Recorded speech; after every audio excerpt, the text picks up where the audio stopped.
Shabbat Shalom, amados, con ustedes conectados nuevamente como siempre desde los montes del Valle de Curacaví en Chile, su servidor Osvaldo Calderón. Y digo como siempre por el momento, porque bien sabemos que el día de mañana lo más probable es que podamos estar transmitiendo desde nuestra casa original, desde Israel. Y bueno, antes de comenzar claramente con el tema, cabe claramente recordarles que puedan acceder absolutamente de manera gratuita a nuestros libros de estudio. Primeramente, el resumen de la escritura completo desde Bereshit hasta el libro de Apocalipsis, ¿no es cierto? Conociendo la vida eterna, que ya usted bien sabe, lo tenemos actualizado. Claramente, quienes han estado estudiando con nosotros durante algún periodo de tiempo, se dieron cuenta que a medida que íbamos revisando justamente el libro de resumen, iban apareciendo ciertos elementos o bien ciertas citas de la escritura que nos amplificaban aún más todavía lo que estábamos revisando. Bueno, eso ha seguido ocurriendo durante el periodo del tiempo y claramente hoy día tenemos mucha más información, más revelación claramente que nos va ampliando aún más todavía el entendimiento y el conocimiento espiritual de lo que la escritura a nosotros nos ha querido hablar, literalmente lo que el Padre nos ha querido enseñar, para que volvamos nuevamente a su imagen y semejanza. Y dentro claramente de todo esto que se estudió en su momento, claramente se activaron 17 temas que están en este otro segundo y poderoso libro, Luz en medio de las tinieblas, que también es libro de estudio para personas que ya tienen una madurez espiritual, básicamente partiendo por los ministros y por aquellos que lo más probable son parte del grupo de ancianos, personas que ya son maduras, personas que ya han entendido la escritura en un gran angular, por decirlo de alguna forma. También están invitados a poder acceder al primer libro y poder tener clases con nosotros. Por supuesto que sí, para eso estamos, para la edificación del cuerpo de Mashiach. Y por lo tanto, claramente también pueden acceder a esos libros sin ningún problema. Claramente en ellos se profundizan varios temas y uno de los que ya revisamos justamente hace un par de semanas atrás, que claramente lo hicimos a causa de lo que estaba ocurriendo justamente en el canal de Facebook, que están borrando las transmisiones o los videos, como ellos lo llaman, ¿no es cierto?, de todo lo que tenemos uno apilado, compilado, por decirlo de una forma, durante muchos años. Ellos los borraron y solamente están quedando los videos, lo digo de esta forma porque así es como ellos lo expresan, los videos del último mes, nada más que eso. De hecho, tanto así ahora van a ir borrando. Yo ya lo del mes anterior, lo que un mes atrás estaba, ahora ya no va a estar, y ellos van dejando solamente 4 o 5 videos dentro de la página de Facebook, pero todo esto lo tenemos ya trasladado, gran parte, ya se lo explicamos, ¿no es cierto?, en nuestro canal de YouTube. Hoy día en el canal de YouTube estamos por eso volviendo a repetir muchas de las enseñanzas que lamentablemente no se alcanzaron a colocar justamente en el canal de YouTube, pero con una gran ventaja comparativa, puesto que estudios de hace 2, 3, 4 años atrás, hoy día lo estamos actualizando y es lo que justamente hoy día vamos a hacer con un tema que ya en un momento claramente fue, por decirlo de alguna forma, de impacto y algo que yo creo que lamentablemente va a seguir, digo lamentablemente y afortunadamente, las de las dos maneras, porque vemos que no hay ningún tipo de cambio en el largo del tiempo. Y claramente un impacto para que muchos puedan despertar y salir de ese letargo religioso. ¿Y por qué lo digo de esta forma? Porque el tema que hoy día vamos a revisar claramente viene siendo la diferencia entre lo que vendría siendo el sistema religioso o la religión y el reino. Hoy día vamos a revisar justamente la religión y el Malhut y vamos a revisar cuáles son las diferencias comparativas que son abismantes y claramente todo esto está documentado claramente en la Escritura. Vamos a ver la transición de lo que nos pasó a nosotros en Israel, ¿no es cierto? Desde qué momento oficialmente, digamos de alguna forma, se empezó a romper el sistema del Malhut, el sistema divino, y empezó a carnalizarse o, digamos, de alguna manera a humanizarse, donde claramente es puerta absolutamente abierta para que pueda establecerse el sistema religioso. Bueno, una de las cosas que vamos a poner como definición para entrar en este tema, que no es menor, porque es uno de los problemas más graves que el planeta hoy, digamos, está viviendo, dentro del ámbito espiritual, porque hay que entender que la religión, por mucho que sea religión y que de alguna forma sí claramente es menospreciada, y que literalmente es así, porque debe ser así, es espiritual igual. Ahora, el punto está que el sistema religioso, ¿por qué también es espiritual? Porque tiene un porcentaje del mundo espiritual. El resto es una filosofía, el resto es un pensamiento, es una creencia, si lo queremos de alguna manera, no tiene ninguna base sólida, técnicamente no está cimentado en la roca, sino que está cimentado en la arena. Miren, la verdad está en la roca, la mentira o el engaño está en la arena, y el reino está cimentado en una verdad, y viene siendo en la roca. Sin embargo, la religión, como está sustentada en una mentira y en una verdad, en un engaño, claramente está cimentada en la arena. Una de las cosas que vamos a ver es que la religión, literalmente, de lo que mismo estoy hablando ahora, tiene un 50%, por decirlo de alguna forma, para que usted lo pueda entender, porque es una mezcla, entonces tiene un 50% de cielo y un 50% de tierra. Eso que implica claramente que hay una fusión, una mezcla. Ahora usted podrá entender por qué el Padre aborrece las mezclas, porque claramente esa mezcla comenzó ¿en dónde? En Edén. ¿En qué árbol? Pues lo digo de esta forma para hacerlo más fácil, en el árbol del conocimiento, o bien del aprendizaje, del conocimiento del bien y del mal. Es decir, una mezcla. Por eso el Padre aborrece las mezclas, porque el Padre todo lo hizo puro, todo lo hizo perfecto. Es decir, toda la simiente humana era perfecta porque era a imagen y semejanza a Él. Y luego de eso, todos los animalitos, todo lo que nosotros conocemos en el mundo acuático, aéreo, donde usted lo imagine, tanto en el ámbito vegetativo, en el ámbito agrícola, todo es perfecto. Pero sin embargo, cuando el hombre hoy día está metiendo las manos, y esos hombres no son hijos de Elohim, sino que son hijos de la serpiente, pregúnteme qué es lo que está ocurriendo. Mezclas, mezclas, mezclas y más mezclas. Para supuestamente mejorar o para poder decir que ellos también pueden hacerlo. Porque recuerden lo siguiente, ¿qué fue lo que la serpiente le dijo a Eva? Si comes de este árbol serás igual a Elohim. Entonces el punto es lo siguiente, que aquellos que son hijos de la serpiente claramente se creen que ellos son, entre comillas, dioses, ¿no es cierto? Entonces ellos pueden hacer cosas también sin pedir permiso, por decirlo de alguna manera. Y ahí tenemos todo lo que viene siendo la alimentación transgénica a nivel mundial. Ahora, y no desviándonos del tema, estoy mostrando solamente una especie de introducción en el ámbito de lo que viene siendo la religión, porque es una mezcla. Ahora, cuando hablamos del Malhut, hablamos del reino, claramente es 100% divino, 100% la voluntad del Creador, la cual es buena, agradable y perfecta. Por lo tanto, nada que extrañarlos el comentario que justamente hace Rab Shaul o el apóstol Pablo, ¿no es cierto?, a los israelitas que estaban claramente en Roma, cuando claramente él les muestra en el capítulo 12, en el verso 1 y 2, ¿no es cierto?, que no hay que conformarse a lo que está ocurriendo. ¿Por qué? Porque hay una forma de renovar, ¿no es cierto?, nuestra mente, nuestro entendimiento a través de la Torá, que viene siendo la voluntad del Padre, la cual es buena, agradable y perfecta, algo que ya lo hemos revisado.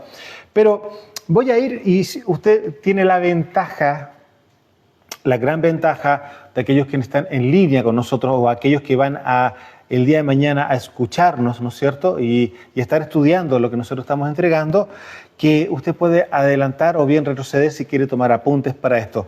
Bienvenidos los pastores, a los Roé, ¿no es cierto?, que están también tomando, los Roim, perdón, ¿no es cierto?, en plural, no al Roé, ¿no es cierto?, los Roim, que están conectándose con nosotros y claramente van a hacer uso de lo que estamos enseñando nosotros, y le damos la gloria al Padre porque lo hemos repetido ya más de alguna vez, es para eso. Entonces, la religión, vamos a tomar algunos apuntes así rapidito para que usted vaya entendiendo aproximadamente algunos de los matices y cosas que lo más probable es que a medida que vayamos leyendo, usted va a decir, esto parece que me suena conocido, es como que lo he vivido, como que he visto algo como esto. Bueno, es justamente el propósito de estas enseñanzas, es el propósito del ministerio, entregar revelación, abrir los ojos a la verdad, claramente con la luz del Malhut. Ahora, la religión podríamos hablar, bueno, de partida sí o sí son mandamientos de hombres, por eso hablamos que un 50% cielo, un 50% tierra.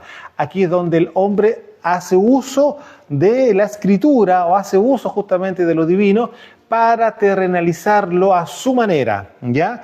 Y luego, obviamente, si entramos en el ámbito formal de Israel, tenemos algo absolutamente muy importante, lo cual produjo no un molesto momento a Mashiach, es con respecto al tema del Tratado de Shabbat.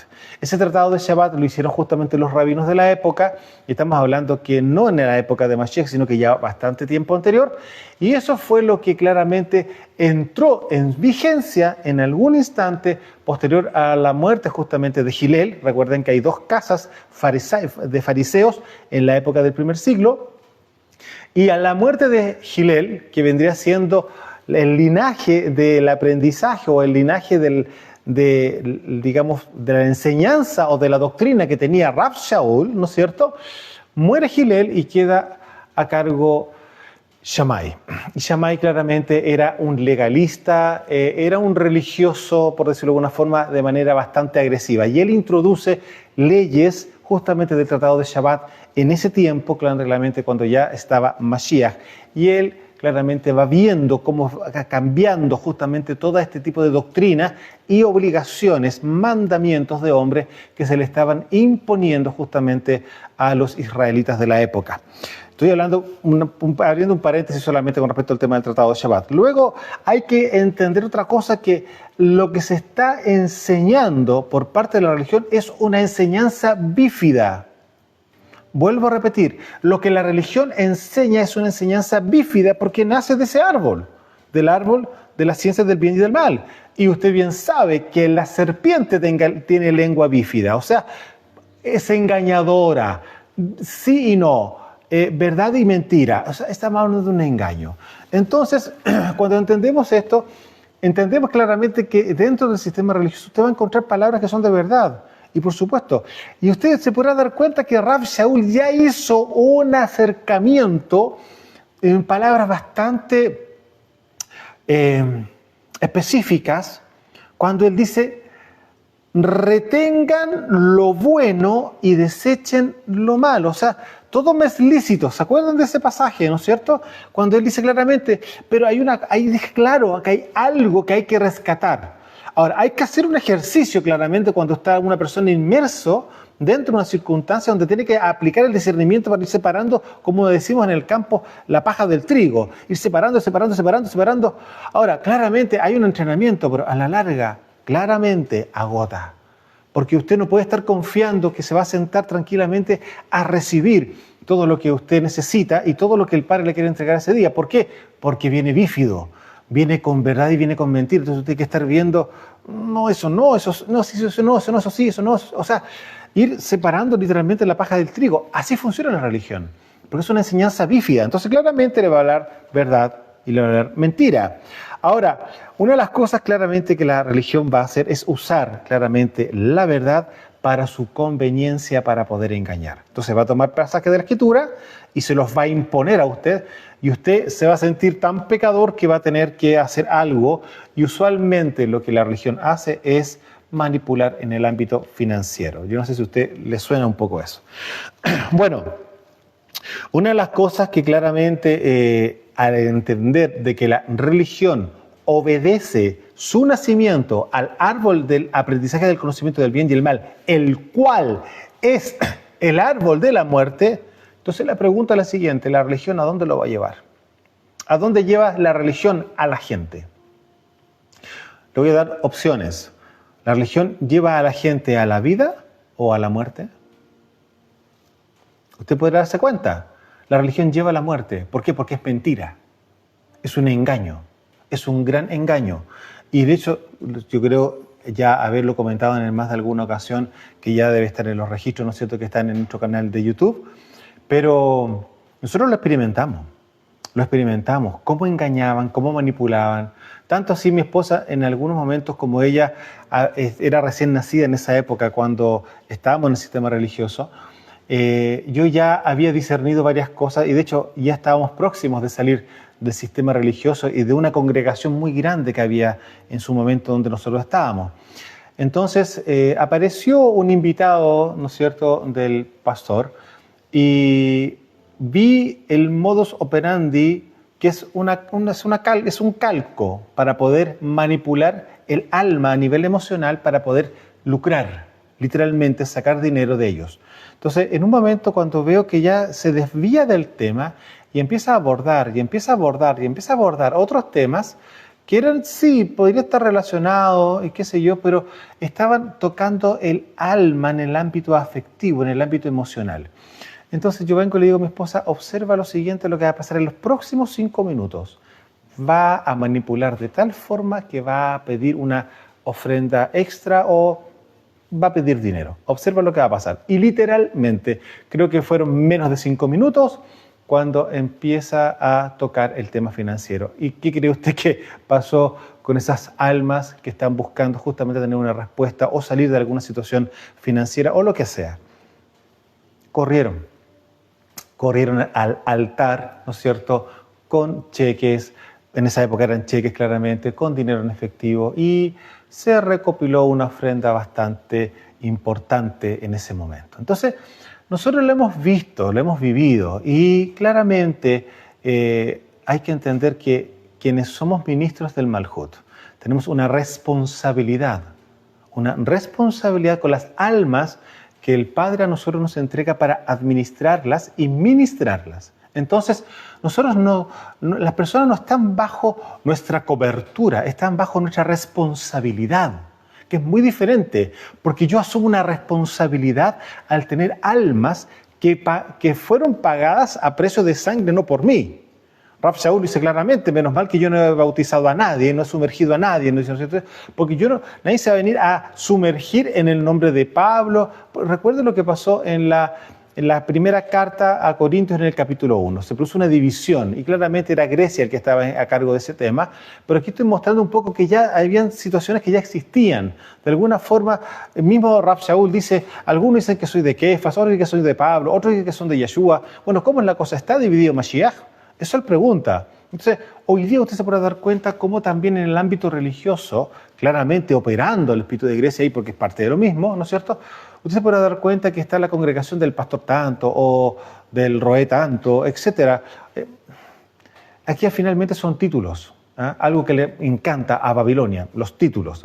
Nos haremos un nombre, dijo claramente ella, nos haremos un nombre. ¿No es cierto? Por si acaso somos dispersados en el planeta, nos haremos un nombre. Queremos ser en alto. Bueno, eso es Babilonia. ¿Ya? Pero ahí usted tiene la parte la parte literal con respecto a la parte intelectual, ¿no es cierto? Y vienen siendo todas estas cosas que son de conocimiento de la Escritura y que muchas veces, claramente, gran parte de los hermanos están en ignorancia porque claramente no hay un discipulado, no hay una enseñanza que sea realmente profunda para poder educar claramente en la voluntad del Padre a todos aquellos que tienen justamente los ministros responsabilidad con respecto a este tema. Quiero seguir avanzando. Bueno, claramente, como lleva a la muerte por causa de haber nacido del árbol del aprendizaje del bien y el mal, hay que entender que claramente esto opera en el alma. Lo que recién comentaba, opera en las emociones, claramente. ¿Por qué? Porque es parte de la cultura reptiliana. Recuerde que es una cultura bífida. Usted lo puede revisar. Esto ya está sí agendado claramente en el canal de YouTube y usted puede revisar claramente lo que es la cultura reptiliana. Ahí se le abre mucho más todavía justamente el entendimiento. Ahora, como es greco-babilónica, porque la religión es greco-babilónica, lo podríamos actualizar, pero no lo quiero actualizar porque va a cambiar un poco el sentido, aunque sabemos que sí detrás está Babilonia. Se podría llamar cultura greco-romana también, ¿ya? Entonces, lo que tenemos que entender que la religión opera tanto en el alma, opera en el alma, pero tanto en la mente o en los pensamientos como en las emociones. Recordemos que Grecia opera en el ámbito mental, en el ámbito de la parte intelectual, y Babilonia trabaja en el ámbito emocional. Entonces, ¿qué implica? Desorden, para allá, para acá. Usted sabe cómo son las emociones. Y eso también implica claramente tinieblas. ¿Por qué? Porque la religión sí o sí son tinieblas. pero es una mezcla. Hay destellos de luz, porque hay una escritura que es una verdad, ¿no es cierto? Pero luego viene la manipulación emocional a través de Babilonia y claramente ahí encontramos un match perfecto, ¿no es cierto?, en este matrimonio espiritual del espíritu de Grecia y Babilonia, lo cual produce justamente toda una mezcla que también trae un desorden. Y usted se va a dar cuenta que en algunas congregaciones, creo no equivocarme, eso se manifiesta físicamente en medio de la comunidad, en medio de la congregación. O sea, el desorden es tal que no se entiende nada. De hecho, muchas veces es incómodo cuando uno visita esas congregaciones. Puede verse mucha formalidad en algunas cosas, pero hay un desorden en otras.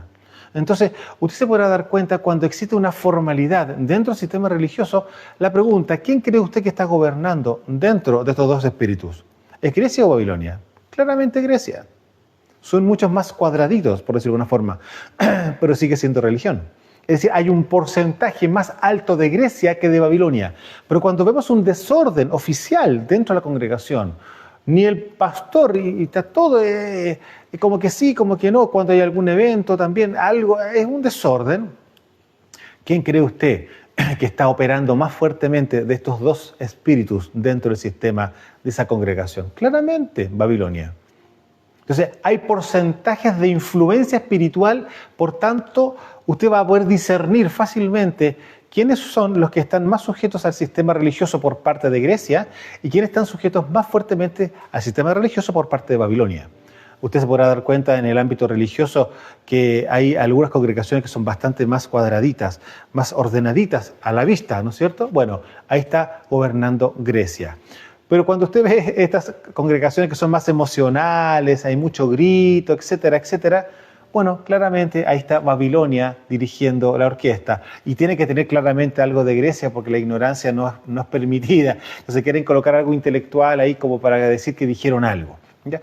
Eso es lo que hemos visto a lo largo de los años, y estoy hablando cerca de 30 o 40 años que he vivido eso. Y que hoy día claramente lo entiendo y lo puedo discernir, y es por eso que hoy día se lo estamos enseñando. Sobre todo a las personas que están entrando en contacto con nosotros, con nuestro ministerio, y claramente que queremos que seamos de bendición para usted, para que usted pueda ver. Ahora, ministros que quieren salir del sistema religioso, por favor, toquen la puerta. Mándennos correo, envíenos cualquier tipo de solicitud para poder hacer contacto con ustedes. Nosotros vamos a estar dispuestos a poder ayudarlos a que puedan salir del sistema religioso. Ustedes bien saben, lo pueden hacer a través de nuestra página de Facebook, ¿no es cierto? O a través de nuestro correo electrónico. La puerta está abierta para poder ayudarlos a ustedes a salir y poder entrar a la transición, para poder entrar al reino, limpiándose y borrando todo lo que el sistema religioso ha hecho durante todos estos años. Continuando. Sabemos claramente de que una de las cosas que puede unir, porque la pregunta es la siguiente: ¿quién es lo que une? ¿Cuál es el elemento amalgamador, el que produce la unión entre Grecia y Babilonia para construir el sistema religioso? ¿Qué vendría siendo? Yo creo que es fácil de discernirlo, conociendo la cultura, conociendo la historia: la idolatría. Recordemos que el sistema idolátrico nace en Bereshit capítulo 11. Estamos hablando Babilonia. Cuando se construye a través de Nimrod, ¿no es cierto?, Babel, de ahí en adelante aparece el sistema religioso sin Grecia, por supuesto, porque aún todavía no existía, pero las bases del sistema religioso lo tiene la idolatría. Y eso fue lo que finalmente se exporta a todas las naciones del planeta a través del mismo sistema religioso, pero encuentra un amigo o una amiga, si usted lo quiere llevar así, y esta vendría siendo Grecia para incorporar el sistema intelectual. Pero lo que une a Grecia y a Babilonia viene siendo la idolatría. Alguien que tiene nombre, que es Nimrod, es el primer idólatra, el primero que se va en contra del Padre, y él levanta justamente un sistema religioso importante en Irak, que vendría siendo hoy día, ¿no es cierto?, en la actualidad, donde está físicamente Babilonia. Ahora, entonces, ¿qué es lo que ocurre así? Hoy día podemos ver la idolatría al pastor, al roé, al rabí. No sé si le suena eso. Eso usted lo puede ver transversal. ¿Ah? O al apóstol, etcétera, al super profeta porque realmente me leyó la vida. Ahora, el punto es lo siguiente, que el Padre no hace eso lo hace el espíritu de adivinación, el Ruach o el espíritu de Pitón. Eso es algo que usted lo puede revisar, ya lo tenemos ya puesto en nuestros estudios, revisa el espíritu de Pitón. Entonces, ahí usted se puede dar cuenta que esto opera de esa forma y está la idolatría a los hombres. Sí, a los hombres. Pastor, ya lo he vuelto a decir, ¿no es cierto? Al rabí, al roé, etc. El punto está que si existe hoy día un movimiento, y lo digo de esta forma, fuerte con respecto al tema de las raíces hebreas, y se han levantado varios ministerios o varias congregaciones que supuestamente son judío-mesiánicas o mesiánicas, porque ni siquiera tienen su identidad propia como israelitas mesiánicos, que eso debería de ser. Todo este tipo de movimientos, sí o sí, el sistema religioso ha sido muy astuto para levantar esto y claramente llevarlos al sistema, digamos, por decirlo de alguna forma, más hebreo que católico o digamos, por decirlo de alguna forma, evangélico, ¿no es cierto? Sacarlos de ahí y llevarlos a un sistema más hebreo, pero sigue siendo religión. Sigue siendo religión porque hay muchos pasos para poder cortar justamente las ataduras que el enemigo ha puesto dentro del mismo sistema, porque una de las cosas que el enemigo jamás va a querer es que se les vayan. Entonces, no es ningún negocio que aparezcan ahora una revelación con respecto al tema hebreo, pero tiene que estar sucio, y es así. Y eso ya lo hemos visto, como lamentablemente el sistema de las raíces hebreas también ya están contaminadas, y quizás nacieron por un soplo del Ruach HaKodesh, como a nosotros nos pasó. Pero la diferencia está que ellos se inclinaron al judaísmo, y estamos hablando de religión. O sea, caemos exactamente en lo mismo. Algunos enseñan, inclusive están enseñando Kabbalah, que es ocultismo. O sea, por favor, ¿de qué estamos hablando? Entonces, se puede dar cuenta que la religión es muy astuta. ¿Por qué? Porque se tiene que actualizar. No se puede quedar en el pasado, de ninguna manera. ¿Por qué? Porque si no, obviamente ya no tendría ningún cliente. ¿Se da cuenta? Es así. Entonces, la religión se reinventa, por decirlo como es una forma de decirlo, pero en el fondo ella copia lo que está de moda. Sí, efectivamente, el Ruach HaKodesh ya hace una buena cantidad de años está soplando, porque claramente estamos ya en recta final para la llegada de nuestro rey y ser arrebatados, rescatados, como usted lo quiera llamar, ¿no es cierto?, para el día del shofar. Estamos hablando de la fiesta de Yom Teruah.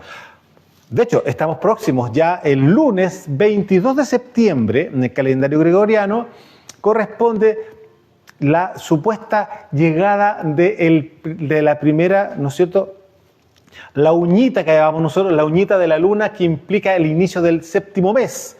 Estamos en el mes de septiembre, ¿no es cierto?, en el calendario gregoriano, pero estamos entrando en el 22 de septiembre al séptimo mes, que corresponde justamente al calendario hebreo.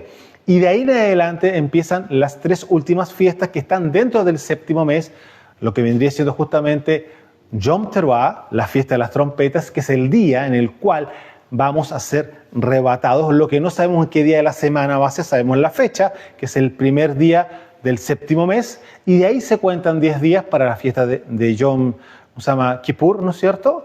Y luego, en el día 15, estamos entrando ya a la fiesta de Sukkot. Ahora, todas estas cosas que nosotros estamos conociendo y aprendiendo, la religión también los va a hacer. ¿Para qué? Para disfrazarse de ángel de luz. Recuerde que él es el engañador. Entonces, ahora, ¿qué ocurre? Cuando nosotros estamos viviendo las fiestas, pero en conciencia de nuestra identidad israelita, es una cosa muy distinta que estar dentro de un movimiento de raíces hebreas. Eso no existe. O sea, ¿somos casa de Israel o no somos casa de Israel? ¿Somos de la tribu de Judá o no somos de la tribu de Judá? Así de simple. Entonces, cuando entendemos que están las dos casas, ¿no es cierto?, hoy día en el planeta, dispersas, una porción de ella ha vuelto nuevamente al territorio del año 1948, posterior, usted bien sabe, de la Segunda Guerra, cuando se levanta finalmente a través de la ONU un decreto y un edicto, ¿no es cierto?, donde se contempla el 14 de mayo de 1948, calendario hebreo, ¿no es cierto?, corresponde justamente al nacimiento oficial del Estado de Israel, ¿no es cierto? Ahora, ¿qué ocurre? Muchos volvieron, y usted bien lo sabe, eso sin dejar de lado de que sí o sí habían israelitas todavía en el territorio que nunca se fueron, jamás se fueron. Siempre quedó un pequeño remanente en el territorio israelí, jamás quedó nuestra tierra literalmente desnuda de ciudadanos israelitas. Nunca ocurrió eso. Siempre hubo ahí. El punto es lo siguiente, que cuando se oficializa esto, vuelve una cantidad importante tanto dentro de Europa como también de acá de Norteamérica. Entonces, volviendo a este tema, nosotros tenemos que tener muy sumamente claro que las raíces hebreas es algo que se lleva dentro, no es un movimiento. Ahora, cuando se transforma en movimiento, claramente obedece a otra de las áreas del sistema religioso. Ahora, una de las cosas que tenemos que recordar que el sistema religioso es relativamente rígido en sus doctrinas o en su forma de pensar. ¿Por qué? Porque su concepción ideológica, ¿quién la lleva a cabo? Grecia. Y Grecia es rígida en su forma de pensar. Lo que ella pensó es así y no contempla de ninguna otra manera de que pueda haber alguien que tenga una opinión distinta. Porque se basan solamente en opiniones, se basan solamente en pensamientos, no se basan en la escritura, no se basan en la roca. ¿Se da cuenta? Entonces, por eso es tan importante entender todo este tema. Ahora, la capacidad para confundir el alma y creer a la mentira, ¿quién lo hace? Babilonia, a través de las emociones. Ahora, recuerde todo esto que viene siendo todo el sistema religioso, tiene una apariencia de piedad. No sé si le suena eso. Es una apariencia de piedad. Y usted puede mirar para cualquier lugar. Tanto así, ¿por qué se lo digo? Porque nosotros cuántas veces hemos visto a ministros hablando de integridad, qué sé yo, y cuando estamos viendo que en su casa está el descalabro, el hijo del pastor se metió con una de las hermanas que está en la alabanza, y así suma y sigue, y después nos encontramos que la hija del pastor está embarazada, y resulta que estamos hablando de integridad. La pregunta es la siguiente: ¿cómo es eso? Porque justamente está escrito, es una apariencia de piedad, porque el sistema religioso no tiene temor del Padre. Eso es algo que usted lo tiene que tener sumamente claro. ¿Por qué? Porque hablan de supuestamente pureza, pero no viven en pureza. Hablan de santidad y no viven en santidad. Tanto así que lamentablemente vemos que hay negocios ilícitos dentro de algunas congregaciones. ¿Para qué hablamos? O sea, no quiero entrar a profundizar. Eso pasa en toda Latinoamérica, y no solamente en Latinoamérica, en todo el planeta. Entonces, la pregunta es la siguiente: ¿usted cree que eso habla de justicia, habla de pureza, habla del malhut del Padre? De ninguna manera. Solamente habla de la persona que es responsable de esa congregación. En algún instante, yo personalmente escuché una declaración de un pastor que dijo: esta es mi iglesia. Porque habían algunas situaciones que estaban siendo incómodas para él. Y él dijo: esta es mi iglesia. Entonces, la pregunta, bueno, si ese es su negocio, hágase cargo entonces. Ahí va la factura. Y bueno, y eso ha empezado a ocurrir ya hace unos años, y claramente no es lo mismo que era hace unos años atrás. Porque, a ver, amados, ¿cómo es posible que alguien pueda pensar que puede engañar al Creador? Usted se podrá dar cuenta del nivel de ceguera espiritual que puede tener esa persona, porque engañar al Padre nadie lo puede hacer, porque Él es omnisciente. Él está en todo lugar, en todo momento, en todo tiempo. Entonces, por lo tanto, cualquiera sea la conducta que claramente es transgresora a la justicia y a la verdad, eso no va a quedar impune. Es claramente, dice la Escritura, que el Padre no va a dar por inocente al culpable. Continúo. Bueno, una de las cosas que el sistema religioso tiene, que no es proactivo de ninguna forma. Ellos nunca van adelante, ellos están viendo cómo reaccionar porque quieren ver cómo pueden sacar ventaja de alguna circunstancia. Y claramente no hay disciplina en varias de ellas, lo que acabamos de comentar. Usted va a ver la disciplina dentro de los que están más cargados del sistema religioso con la influencia de Grecia, pero usted va a encontrar bastante más desorden en las que están influenciadas por Babilonia, en el ámbito emocional, ¿no es cierto? Claramente a ellas les gusta mucho el ámbito social, las reuniones, ¿no es cierto? Porque claramente no es una entidad espiritual, no es una embajada del reino, de ninguna manera. Es solamente un club social, donde se junta un montón de gente que tienen algunas ideas en común, ¿no es cierto?, en el ámbito religioso, y eso sería todo. Entonces, les gusta mucho el tema de la honra. No sé si a usted le ha tocado eso. ¿Sabe? Usted tiene que honrar al Padre. Y usted tiene que amar a su pastor. Tiene que amar al roé. Tiene que amar al rabí, correcto. Hay un respeto, pero no idolatría. Y tampoco el tema de la honra, tan pomposo que se ve todo eso, por favor, no. Es un acto de amor, de justicia, nada más que eso. Usted tiene que amar a su pastor, por supuesto que sí, siempre y cuando claramente lo estoy diciendo de manera en que estoy considerando que el pastor es pastor. Es decir, está teniendo un tiempo de cuidado con su vida personal, que está haciendo su trabajo. Recuerde que el trabajo del pastor o roé, ¿no es cierto?, es doble, es apacentar y es pastorear. Algo que hoy día bien vemos que es sumamente escaso a nivel global. Muy pocos están haciendo lo que deben de hacer. Muchos más son los que están haciendo lo que no se debe hacer. Continuamos. Como bien dijimos, como está claramente esto tocado por Grecia, y a Grecia le gustan las modas, aparecen todas estas cosas que hoy día estamos viendo en este último tiempo. Raíces hebreas y mucho tema hebraico, etcétera, etcétera. Y sí, están aprendiendo hebreo y es muy bueno eso. Pero el punto está que, y la otra parte, la identidad. Usted bien sabe que nuestro ministerio es israelita mesiánico. ¿Por qué? Porque nosotros tenemos identidad y tenemos claros quiénes somos y a dónde vamos. Y qué es lo que tenemos que hacer y lo que no tenemos que hacer. Porque el punto es lo siguiente, muchas de estas congregaciones no son kosher. ¿Cómo? Sí, no son kosher. No, de ninguna forma. Mire, le pregunto lo siguiente, ¿cómo puede ser posible que una congregación que supuestamente es mesiánica, cuando quieren hacerle una honra o hacer como... homenajear o, digamos, poder poner todo sobre la mesa, como se dice, tengan en la mesa casillero del diablo? Yo le pregunto, explícame eso. ¿Cómo es posible que el discernimiento, el nivel de ignorancia que existe en en estas congregaciones que son mesiánicas, cuando quieren honrar a alguien, le ponen como vino casillero del diablo? Explíqueme eso. O muchos de ellos toman la bebida energética Monster. Explíqueme eso. O sea, la pregunta es la siguiente. ¿Tienen idea quiénes son? ¿Y tienen idea quién es el enemigo? ¿O son infiltrados de algo ya lo que hemos visto, infiltrados de las tinieblas, hijos de la serpiente con apariencia de la piedad que están dentro de las congregaciones? Porque esto está en todas partes. Amado, usted no puede considerar que solamente estoy hablándole a la iglesia evangélica. No, estoy hablando en forma transversal, porque la religión no tiene una denominación. La religión está en el planeta. Es una fusión espiritual de Grecia y Babilonia, y por eso vuelvo a tocar el tema con respecto al tema de las modas, que es por parte de la influencia de Grecia, y claramente está la moda mesiánica, por decirlo de alguna manera. Pero el punto es lo siguiente, que no caminan como un mesiánico, de ninguna forma. De hecho, hay más mundo que espiritualidad.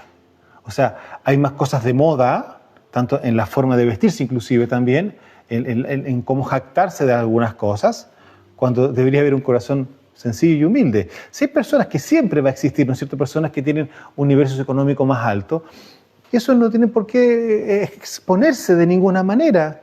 Si llegan a un buen auto, qué bueno. Y si el otro viene en un auto que es más económico, perfecto. Amados, somos hermanos y no es un tema social, no es un tema económico de ninguna forma. La idea es poder ayudarnos unos con otros, ese es el tema, ¿no es cierto? Pero usted se podrá dar cuenta que la religión funciona de esa forma. Inclusive usted se podrá dar cuenta que algunos, hasta para poder sacar lustre, por decirlo de alguna forma, de su forma de vestir, lo hacen de forma exagerada. Es una pena colocar zapatos de 300,000 pesos en mujeres, lo hemos visto. ¿Se puede dar cuenta? Usted puede darse cuenta que hay que vestirse bien para el Padre, porque es para Él que me he visto, no es para mostrarme.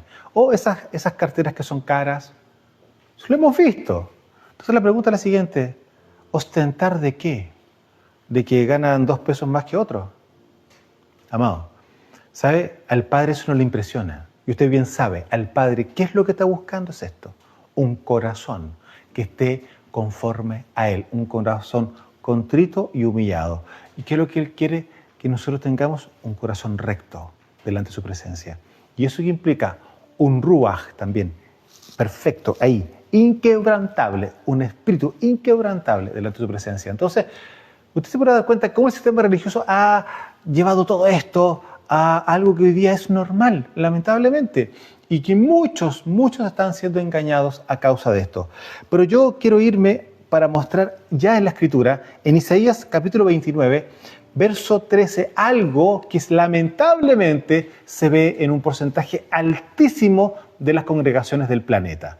Y vamos a leer literalmente así. Isaías capítulo 29, verso 13 dice así. Dice pues Yahweh, porque este pueblo se acerca a mí con su boca y con sus labios me honra, pero su corazón está lejos de mí y su temor de mí no es más que un mandamiento de hombres que le ha sido enseñado.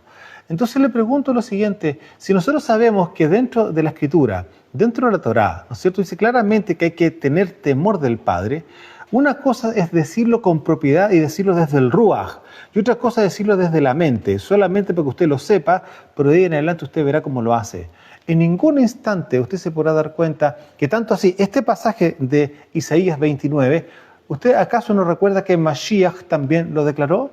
Claramente, porque estaba inmerso dentro de un sistema religioso, literal. Los rabinos religiosos, con mandamientos de hombres, con tradiciones de los ancianos, no sé si le suena. Entonces el punto es lo siguiente, hoy día ¿en qué estamos? Exactamente en lo mismo. La pregunta es la siguiente, ¿por qué no se juntan los Shabbat? No, nos juntamos los domingos, porque el domingo es el día del Señor. La pregunta, ¿quién dijo eso? Mandamientos de hombre, ¿no es cierto? Nosotros, ¿cuál es el día de reunión que el Padre dejó establecido? Es Shabbatot, los sábados, ¿no es cierto? El Shabbat. El Shabbat. ¿Por qué se juntan los domingos? No, porque es un mandamiento de hombre. Y de ahí toda la liturgia evangélica que nosotros conocemos hoy día, o cristiana, como usted lo quiera llamar, la pregunta ¿de dónde nace?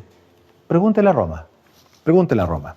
Entonces, Isaías 29 dice sí en el verso 13, dice pues Yahweh, porque este pueblo se acerca a mí con su boca y con sus labios me honra, pero su corazón está lejos de mí y su temor de mí no es más que un mandamiento de hombres que le ha sido enseñado. Es decir, una de las cosas que hay que tener sumamente clara, ¿qué vendría siendo el temor al Padre? ¿Cuál vendría siendo de alguna forma lo que enraiza ese mandamiento, el temor del Padre? Es caminar en los mitzvot, caminar en los mandamientos. Eso es todo. El punto es lo siguiente, que no muchos lo quieren hacer. Más vale vestirse de piedad y no hay ningún problema. Lo que comentamos un tiempo atrás, revise su casa y va a ver qué es lo que se va a encontrar ahí. Rápidamente, para no hacerlo más largo esto, vamos a entrar a Primera de Reyes capítulo 11 y vamos a ver acá el deterioro del gobierno de Salomón, lo cual abre una puerta, yo diría no una puerta, sino que es un portón a la idolatría, a la brujería, a la hechicería, y eso que implica al sistema religioso de manera oficial dentro del reino de Israel. Primera de Reyes, capítulo 11, verso 1. Pero el rey Salomón amó, además de la hija de Faraón, ella, usted ya sabe, partimos ya todo mal, a muchas mujeres extranjeras, a las de Moab, a las de Amón, a las de Edom, a las de Sidón, a las Eteas, gentes de las cuales Yahweh había dicho a los hijos de Israel, no se alleguen a ellas, ni ellas se alleguen a ustedes, porque ciertamente harán inclinar sus corazones tras sus dioses. ¿Se da cuenta? O sea, los va a apartar de mí. Por favor, no lo hagan. A estas pues se juntó Salomón con amor y tuvo 700 mujeres reinas y 300 concubinas, y sus mujeres desviaron su corazón. Y cuando Salomón ya era viejo, sus mujeres, claramente hijas de la serpiente, inclinaron su corazón tras dioses ajenos, y su corazón no era perfecto delante del Eterno, su Elohim, como el corazón de su padre David. Porque Salomón siguió a Astoret, diosa de los sidonios, y a Milcom, ídolo abominable de los amonitas. E hizo Salomón lo maldito ante los ojos de Yahweh, y no siguió cumplidamente a Yahweh como David su padre. Entonces edificó Salomón un lugar alto a Kemosh. Por favor, o sea, se puede dar cuenta que esto va de mal en peor, ¿no es cierto? Ídolo abominable de Moab, en el monte que está enfrente de Jerusalén. Y a Moloc, ídolo abominable de los hijos de Amón. Recuerden que Moloch era el que era como un minotauro, por decirlo de una forma, era un hombre con cuerpo de toro, y claramente eso era todo hecho en metal, y se le colocaba fuego. Y el punto es lo siguiente, que a ese ídolo se le colocaban los primogénitos, los niños, ¿no es cierto?, recién nacidos, a este Dios falso, a esta abominación. Y a Moloch, ídolo abominable de los hijos de Amón.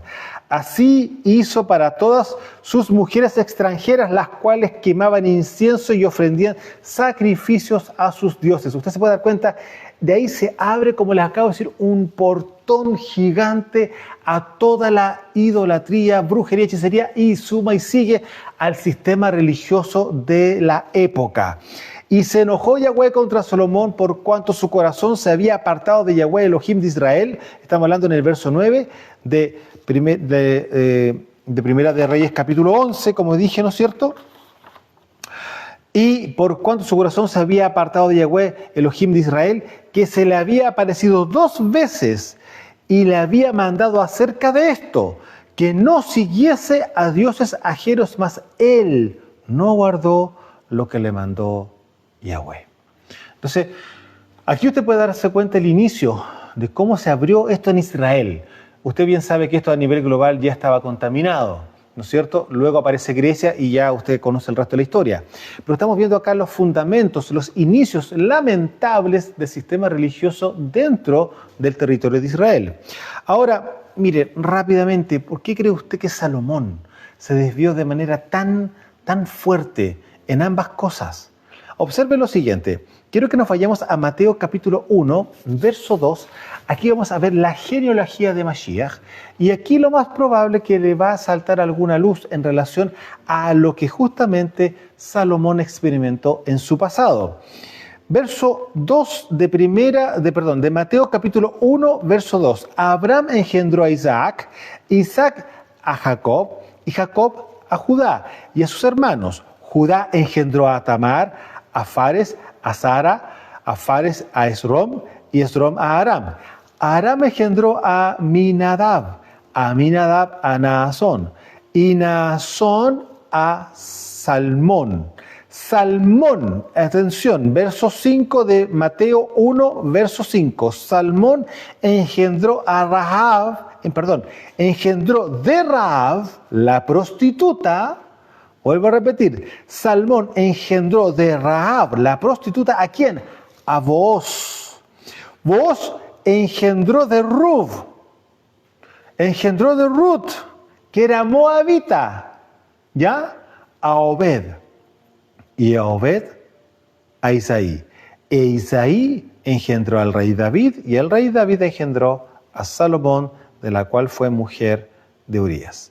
Entonces, se puede dar cuenta que aquí tenemos 2 cosas en el ámbito del carácter o de lo que aquí vemos la debilidad de Salomón.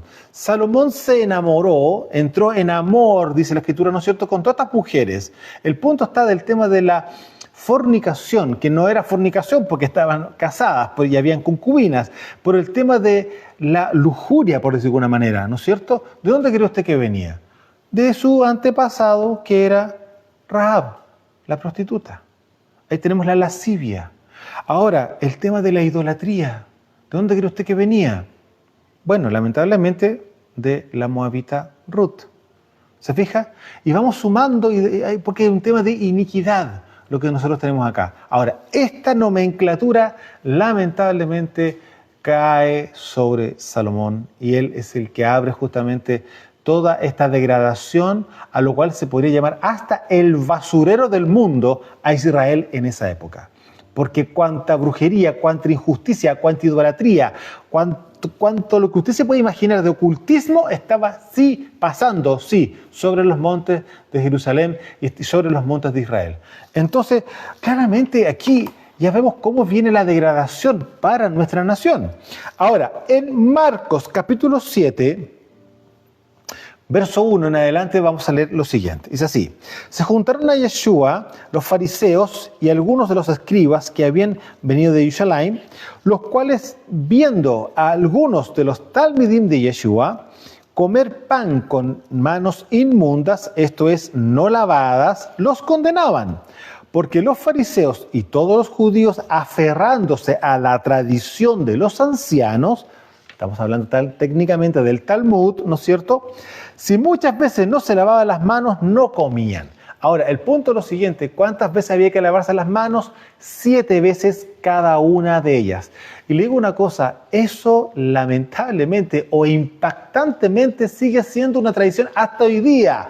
Sí, en algunas comunidades judías que existen acá en Chile al menos, yo creo que en alguna que usted vaya a revisar en su nación, se va a encontrar con los locales donde usted puede encontrar todo lo que les llaman ellos judaica, que vienen siendo un montón de cosas que claramente usted puede comprar ahí, que son locales, que son de artículos hebreos. Ahora, usted se va a encontrar ahí también con un jarro que tiene 2 orejas. Y uno dice, pero ¿cómo un jarro con 2 orejas si lo normal es una? Lo que pasa es que ese jarro tiene justo la cantidad de agua para lavarse 7 veces las 2 manos. Y es por eso que usted tiene 2 orejas. Usted con esta hace 1, 2, 3, 5, 6, 7 veces la mano derecha. Luego deja el jarro, toma con la mano derecha la otra oreja y lava la otra mano y hace la medida justa de agua para poder lavarse las manos, técnicamente las 14 veces 7 en cada una de las manos. Y eso sí existe hasta hoy día y nosotros lo hemos visto, o sea, no es novedad. Y mire, ¿en qué instante esto ya estaba ocurriendo? Hace 2000 años atrás. Era uno de los temas que no era menor dentro del sistema de las tradiciones que existían justamente los judíos de la época. Y volviendo a la plaza, si no se lavan las manos no comen. Y otras muchas cosas que tomaron para guardar, como los lavamientos de los vasos de beber y de los jarros y de los utensilios de metal y de los lechos. Le preguntaron pues los fariseos y los escribas, ¿por qué tus talmidim no andan conforme a la tradición de los ancianos, sino que comen pan con manos inmundas? ¿Se da cuenta? Verso 6 de Marcos 7, verso 6. Respondiendo él les dijo, hipócritas, bien profetizó de ustedes Isaías como está escrito. Algo que usted ahora va a volver a escuchar. Este pueblo de labios me honra, mas su corazón está lejos de mí. Pues en vano me honran, enseñando como doctrinas mandamientos de hombres. Porque dejando el mandamiento de Yahweh, os aferráis a la tradición de los hombres, los lavamientos de los jarros y de los vasos de beber, y hacen otras muchas cosas semejantes. Mashiach llamándole la atención justamente al sistema religioso de la época. ¿Se da cuenta que lo que estaba anunciando aquí? Justamente lo que acabamos de leer en Isaías 29. Mateo 23, verso 1. Mateo 23, léalo completo porque claramente esto es una confrontación, una llamada de atención literal al sistema religioso de la época. Pero yo voy a leer solamente un sector. Mateo 23, verso 1. Entonces habló Yeshua a la gente y a sus talmidim diciendo, en la cátedra de Moshe se sientan los escribas y los fariseos. Así que todo lo que les digan que guarden, guárdenlo y háganlo, mas no hagan conforme a sus tradiciones y obras, porque ellos dicen y no hacen. O sea, le está diciendo sumamente claro, todo lo que Moshe diga que tienen que hacer, eso háganlo, pero todo lo que ellos les dicen con respecto a sus tradiciones, eso no lo hagan, porque ellos dicen y tampoco lo hacen. ¿Qué fue lo que les dije yo hace un tiempo atrás, hace unos minutos atrás, con respecto al tema de los pastores? ¿Ah? Que estaban ahí todos, sí, vestidos de blanco, emblanquecidos, ¿no es cierto?, blanqueándose en pureza, santidad, pero resulta que vemos las casas sin comentarios. Y el verso 6 dice así, les fascinan los lugares de honor en los banquetes y los mejores sitios en las sinagogas y aman ser saludados con deferencia en las plazas del mercado y de ser llamados rabí, rabí, o apóstol, pastor, pastor, etcétera, etcétera. Ser enunciados como una gran cosa. Somos siervos del Elohim Altísimo. No somos personajes. Somos personas claramente que asumimos una responsabilidad. No somos más que el resto, sino que tenemos más responsabilidad que quizás que un hermano claramente. ¿Por qué? Porque nos fue llamado ministerio. Pero el punto es lo siguiente, nosotros una de las cosas que tenemos que tener sumamente claras es nuestro sentido de humildad frente a las personas. Eso no quiere decir de que nos vamos a dejar llevar, ¿no es cierto? O vamos a dejarnos pasar a llevar por cualquiera que quiera ser insolente. Eso es otro tema. Pero el punto es lo siguiente, nuestra definición es responsabilidad. Eso es lo que nosotros tenemos. No tenemos un puesto. La religión tiene puestos y de hecho buscan los puestos. A ver si puedo ser un apóstol ahora para que me honren más. ¿Cuántas veces no vimos eso? Voy a llevarlos a una carta de Rav Shaul a Tito. Y recordemos que Tito, esto lo recibe como una orden, Rav Shaul, ¿no es cierto?, para que pueda él establecer en Creta, ¿no es cierto?, un grupo de sabios. Estamos hablando de los ancianos, ¿no es cierto? Dice así, Tito, capítulo 1, verso 12 en adelante. Uno de ellos, su propio profeta, dijo, los cretenses, siempre mentirosos, malas bestias, glotones ociosos. Este testimonio es verdadero, por tanto, repréndelos duramente para que sean sanos en la emuná, es decir, sanos en la fe, ¿no es cierto? No atendiendo, escuche muy bien esto, a fábulas judaicas, ni a mandamientos de hombres que se apartan de la verdad. ¿Qué es eso? Talmud. ¿Se da cuenta? Rav Shaul está diciéndole, por favor, Tito, no permitas que esto ocurra, porque la contaminación religiosa del judaísmo ya está por todo lado. Entonces, por favor, a estos que se han convertido a Mashiach, han hecho teshuvá, que no permitas que ellos vuelvan atrás a todo esto que de alguna forma los apartó de la verdad, Porque acabamos de ver lo que Mashiach está diciendo. Este pueblo de labios me honra, pero su corazón. ¿Por qué? Porque está puesto en las tradiciones. Entonces, vuelvo a repetir acá. Dice también, este testimonio es verdadero, por tanto, repréndelos duramente para que sean sanos en la emuná, no atendiendo a fábulas judaicas ni a mandamientos de hombres que se apartan de la verdad. ¿De qué se aparta la verdad? ¿Y cuál es la verdad? La Torá, la palabra del Padre. Entonces, cada vez que ellos estaban oyendo fábulas, historias, ¿no es cierto?, o mandamientos, tradiciones, ¿de qué se estaban apartando? De la Torá, de la voluntad del Padre.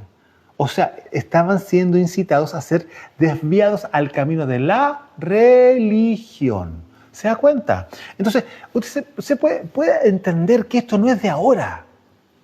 Tiene siglos y milenios, por decirlo de alguna forma. Entonces, la pregunta es la siguiente. ¿Usted sabe lo que técnicamente o como definición tiene el Talmud? Solo voy a decir. El Talmud recoge principalmente las discusiones rabínicas sobre leyes judías, tradiciones, costumbres, narraciones y dichos, parábolas o fábulas, historias y leyendas, por favor.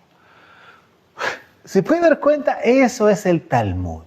Sí, para entretenerse podría ser, pero para hacer eso parte de una doctrina espiritual, de ninguna manera.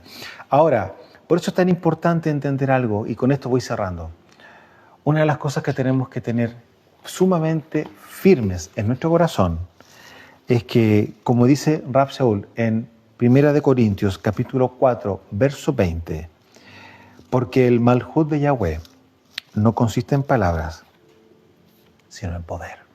Así que, amados, una de las cosas que espero que haya sido un refresh, ¿no es cierto?, haberse recordado y haber entendido claramente que el sistema religioso está vigente, está vivo hoy día, por supuesto que sí, pero usted tiene la opción de seguir dentro del sistema religioso o bien, como el Padre lo viene diciendo hace siglos, salid de ahí, pueblo mío. Amados, desde los montes del Valle de Curacaví en Chile, su servidor, Osvaldo Calderón, Shalom.